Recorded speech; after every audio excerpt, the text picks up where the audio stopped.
Hello student, success coaching classes में आपका स्वागत है। यदि आप चैनल में पहली बार आए हैं तो चैनल को सब्सक्राइब कर ले और बेल आइकन को ऑल में प्रेस कर ले ताकि आने वाले सभी वीडियो का नोटिफिकेशन टाइम पर मिल जाए। आज हम डिस्कस करने वाले हैं क्लास 10 का साइंस का, जो आपका 21 फरवरी को एग्ज़ाम होने वाला है। उसके लिए हम आपको लॉन्ग क्वेश्चन जो 5 मार्क्स में पूछा जाता है वो सब क्वेश्चन को आज हम डिस्कस करने वाले हैं इस वीडियो में। चलिए सबसे पहले हमारा देखते हैं क्वेश्चन नंबर, इससे देखते हैं मनुष्य में पाचन के विभिन्न चरणों की व्याख्या करें। ये आपको 5 नंबर में ये क्वेश्चन कितना बार एग्जाम में पूछ चुका है। तो मनुष्य में पोषण के विभिन्न चरण निम्नलिखित है। पहला, अंतर्ग्रहण। भोजन को शरीर के भीतर अर्थात आहार नाल तक पहुंचाने की प्रक्रिया को हम लोग क्या बोलते हैं? अंतर्ग्रहण कहा जाता है। जैसे हम लोग भोजन खाते हैं तो भोजन को शरीर के भीतर जो लेते हैं आहार नाल तक पहुँचाने की जो प्रोसेस होती है उसको अंतर्ग्रहण कहा जाता है। यह भोजन प्रक्रिया का प्रथम चरण है। ठीक है, चलिए दूसरा पॉइंट हम लोग देखेंगे। पाचन ठोस, जटिल तथा बड़े बड़े अघुलनशील भोजन कणों को अनेक एंजाइमों की सहायता से तथा विभिन्न रासायनिक व भौतिक प्रक्रियाओं के माध्यम से तरल, सरल और छोटे छोटे घुलनशील कणों में बदलने की प्रक्रिया को ही हम लोग पाचन बोलते हैं। क्लियर है? आगे देखते हैं तीसरा। उसके बाद हम लोग लिखेंगे अवशोषण। भोजन के कण जो है छोटे तो हो जाते हैं तो वे छोटी आंत की दीवार से गुजरते हुए खून में मिल जाता है। कहाँ मिलता है बाबू? तो छोटी जो आपका आंत की दीवार से गुजरते हुए खून मिल जाता है। यह प्रक्रिया क्या कहलाता है? अवशोषण कहलाता है। क्या कहलाता है? अवशोषण। उसके बाद क्या लिखिएगा? स्वांगीकरण। अवशोषित भोजन का शरीर के प्रत्येक भाग और प्रत्येक कोशिका तक पहुंचकर शरीर की वृद्धि व मरम्मत के लिए ऊर्जा उत्पादित करना किसका काम है? स्वांगीकरण का काम है। स्वांगीकरण कहलाता है। क्लियर? चौथा, बहिष्करण। मल के रूप में अपने अनपचे भोजन जो भोजन पचा हुआ नहीं है, अनपचे भोजन के गुदा मार्ग द्वारा शरीर से बाहर निकालने की प्रक्रिया को बहिष्करण कहलाता है। ये मोस्ट इम्पोर्टेंट क्वेश्चन था। आगे देखते हैं नेक्स्ट क्वेश्चन क्या है। बोल रहे एक कोशिकीय एवं बहुकोशिकीय जीवों में जनन पद्धति में क्या अंतर है, क्या डिफरेंसेस है? तो चलिए ये भी मोस्ट इम्पोर्टेंट क्वेश्चन है, 5 नंबर में आता है। एक कोशिकीय जीवों में जनन जो है सामान्यतः अलैंगिक जनन द्वारा होता है। क्या बोल रहा है? एक कोशिकीय जीव में जो जनन होता है सामान्यतः अलैंगिक जनन द्वारा होता है। इसकी विभिन्न विधियां जो है निम्नलिखित प्रकार से है। सबसे पहले द्विखंडन, बहुखंडन, मुकुलन, समसूत्री विभाजन, असमसूत्री विभाजन। यह क्या है? एकल पैतृक होता है। ठीक है, आगे देखिए। बहुकोशिकीय जीवों में अधिकतर में लैंगिक जनन होता है। क्या होता है? लैंगिक जनन होता है या द्विपैतृक होता है तथा इसमें युग्मक बनने तथा उनके संयोग करने की आवश्यकता भी पड़ती है। इसमें युग्मों के बनने के लिए युग्म जननी की जरूरत पड़ती है। नोट में देखिए क्या लिखा है। बहुकोशिकीय जीवों में पौधे विभिन्न प्रकार के अकशेरुकियों में अलैंगिक जनन भी होता है। आगे देखते हैं क्वेश्चन क्या बोल रहा है। देखिए, मादा जनन तंत्र का चित्र बनाकर उसका वर्णन करें। तो सबसे पहले आपको मादा जनन तंत्र का चित्र बनाना होगा। इस तरह से पूरा प्रैक्टिस कर लीजिएगा।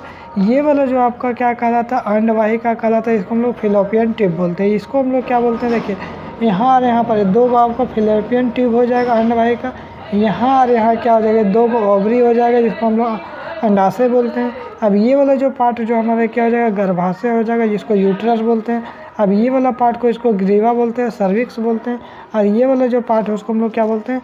योनि वेजिना हम लोग बोलते हैं। ठीक है, ये बना लीजिएगा। उसके बाद आपको इसको बारे में लिखना भी पड़ेगा। ठीक है, सिर्फ आपको यदि चित्र बनाने के लिए बोलेगा मादा जनन तंत्र का चित्र बनाइए तो सिर्फ चित्र बनाना होगा। चित्र बनाकर उसका वर्णन करने बोलेगा तो आपको ये लिखना होगा। तो देखिए, मादा जनन तंत्र का मुख्य भाग है क्या है? अंडवाहिका है, अंडाशय है, गर्भाशय है, ग्रीवा है, योनि। इसका मेन भाग है।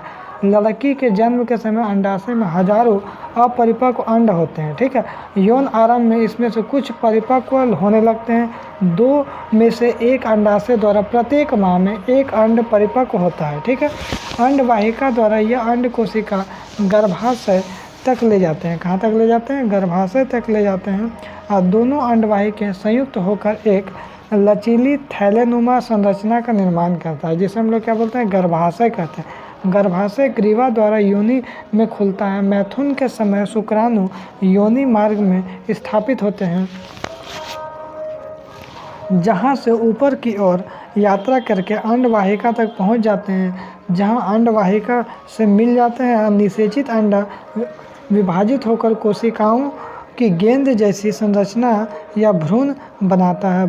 जो भ्रूण जो है गर्भाशय में स्थापित हो जाता है, जहाँ यह लगातार विभाजित होकर वृद्धि करता रहता है तथा अंगों का विकास धीरे धीरे करता है।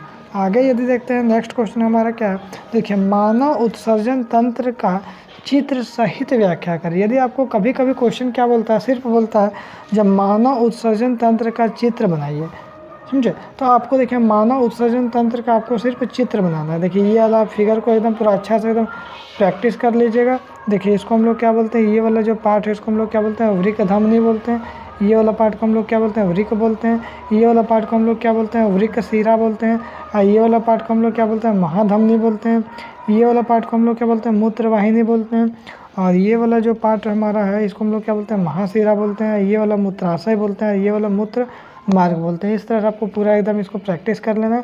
लेकिन यहाँ पर हमारा क्वेश्चन क्या बोला, हमारा क्वेश्चन बोला मानव उत्सर्जन तंत्र का चित्र तो बनाना ही है, साथ साथ उसका बारे में लिखना भी। सिर्फ चित्र बोलेगा तो आपको 5 नंबर चित्र बनाइएगा मिल जाएगा, लेकिन यहाँ चित्र सहित वर्णन करें तो लिखेंगे मानव उत्सर्जन तंत्र में एक जोड़ा वृक्क, एक मूत्रवाहिनी, एक मूत्राशय, एक मूत्र मार्ग होता है। हमने ये सब मेन पार्ट है। वृक्क उदर में रीढ़ की हड्डी में दोनों ओर स्थित होता है।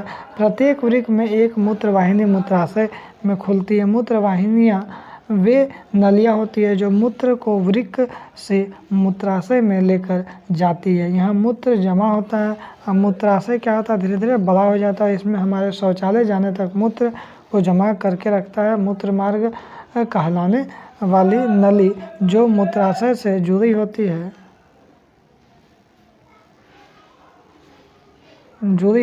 से मूत्र मानव शरीर से बाहर निकलता है। बस इतना ही बात आपको लिखना है, ज़्यादा लिखने की ज़रूरत नहीं है। और सिर्फ ये वाला फिगर को आप बना दीजिए तो आपको पूरा 5 मार्क्स मिल जाएगा। तो इसमें हम लोग 4 क्वेश्चन को डिस्कस किए। इससे पहले भी वीडियो बनाया लॉन्ग क्वेश्चन, उसमें भी हम लोग 4 क्वेश्चन को डिस्कस किए। तो जाइए प्लेलिस्ट पे जाइए, सभी वीडियो को आराम से देखिए। इसका शॉर्ट जो सब्जेक्टिव क्वेश्चन का शॉर्ट वीडियो भी 2 वीडियो बन गया है। और यदि आप रासायनिक समीकरण वाला, यदि आप सूत्र वाला आप नहीं देखे हैं तो वो भी आप देख लीजिएगा, ठीक है ना। तो इसमें मोस्ट इम्पोर्टेंट हम लोग क्वेश्चन डिस्कस किए। तो यदि आपको वीडियो अच्छा लगे तो लाइक करिएगा, शेयर करिएगा। अगर चैनल में नए हैं तो चैनल को सब्सक्राइब ज़रूर कर लीजिएगा, ठीक है ना। जितना भी क्वेश्चन मैं आपको बता रहा हूँ सभी क्वेश्चन मोस्ट इम्पोर्टेंट क्वेश्चन है जो बोर्ड एग्जाम में पूछा गया है। ऐसे जब पार्ट 1 जो हम लोग बनाए थे लॉन्ग क्वेश्चन 4 क्वेश्चन उसमें बताए थे, वो भी वीडियो ज़रूर देख लीजिएगा, वो भी मोस्ट इम्पोर्टेंट क्वेश्चन है। तो ठीक है, फिर मिलते हैं हम लोग नेक्स्ट वीडियो में। Thank you.